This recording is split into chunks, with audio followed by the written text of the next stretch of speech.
로니 콜먼은 올림피아에서 8번을 연속으로 우승했고 3대 중량이 전성기 때 1070kg였다고 하는데요. 심지어 로니 콜먼이 프로카드를 땄을 때는 약을 쓰지 않았을 때인데 약물을 사용하지 않고도 로이더들과 경쟁해서 프로카드를 땄다고도 하죠. 그래서 아마 1억 분의 1 정도 되는 유전자가 아닐까 싶은데, 이렇게 괴물 같은 로니 콜먼이 도대체 어릴 때는 어떤 모습이었을까요? 일단 로니 콜먼을 낳은 어머니의 모습을 보면 웬만한 해창 남자보다 더 큰 삼각근과 이두근, 그리고 승모근을 볼 수 있습니다. 이렇게 같이 포즈를 잡고 있는 모습을 보면 광배근과 대흉근에 닿는 곳이 매우 두꺼운 걸 보니 일단 유전자가 개사기인 건 확실하죠. This is where I got my genetics from, right here, right here. This is why I'm the winner, right here. 그래서 먼저 로니 콜먼의 7살 때 사진을 보면 사실 다른 흑인 아이들과 별반 다를 게 없어 보이는데요.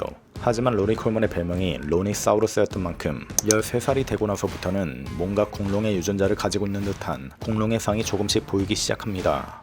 그리고 16세가 된 로니 콜먼을 보면 이미 청소년 때부터 평범한 내추럴 버디빌더와 비교해도 전혀 밀리지 않는 근육 크기를 갖게 되었고, 심지어 체지방도 선천적으로 낮아 보입니다. 그리고 25세 때 사진을 보면 이미 이때부터 웬만한 약물 사용자보다 몸이 더 좋아 보이기 시작했죠. 하지만 조로건의 팟캐스트에 출연했던 로니 콜먼의 말에 따르면 본인은 30살까지 약물을 사용하지 않았다고 합니다. Yeah. I didn't start taking anything till I was 30. Really? Yeah. Remember, I was drug free for a long time. 그러면 로니 콜먼은 94년도까지 약물을 사용하지 않았다는 얘긴데, 그래서 91년도 프로카드를 땄을 때 영상을 보면 약물을 사용한 후와 확실히 차이가 나기도 하는데요. 그래서 아마 30살 전까지의 로니 콜먼은 개사기 유전자로 약물을 쓰지 않고도 같이 경쟁했던 약물 사용자들을 다 이겼다고 봐도 될 것 같다는 생각이 듭니다.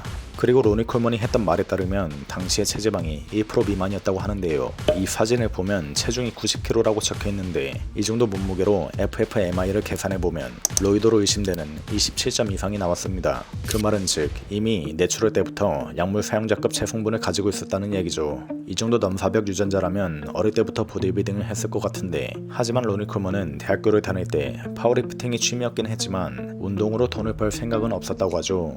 원래 보디빌딩을 하기 전 회계에 재능이 있었고 대학교에서 회계학과를 우등생으로 졸업했는데요. 하지만 졸업 후 회계사로 취직이 되질 않아 도미노 피자에서 일을 하게 되었고, 그 후에 경찰관이 된 후 일을 하면서 취미로 헬스장을 다니고 있었다죠.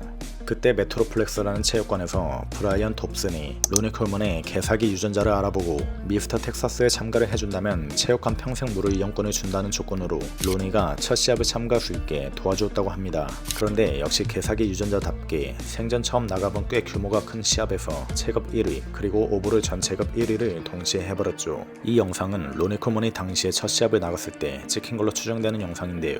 파워리프팅을 취미로 하다가 운동을 제대로 시작한 지 얼마 안 된 몸이라는 게 믿기지가 않을 정도죠. 하지만 그 이후 로니 콜먼은 지속적으로 프로시합에 출전했지만 약물을 사용하기 전까진 약물 사용자들에게 밀려 그닥 좋은 성적을 얻지 못했습니다.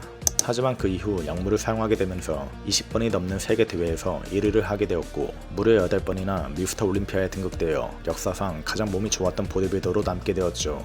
지금은 고관절에 문제가 생겨 수술도 여러 번 하게 되었고 몸도 안 좋아지긴 했지만 아직 긍정적이고 유쾌한 로니 콜먼의 모습을 보니 금방 다시 건강해졌으면 좋겠습니다. 추가로 오늘의 영상이 재밌었다면 구독과 좋아요, 알림 설정까지 부탁드립니다.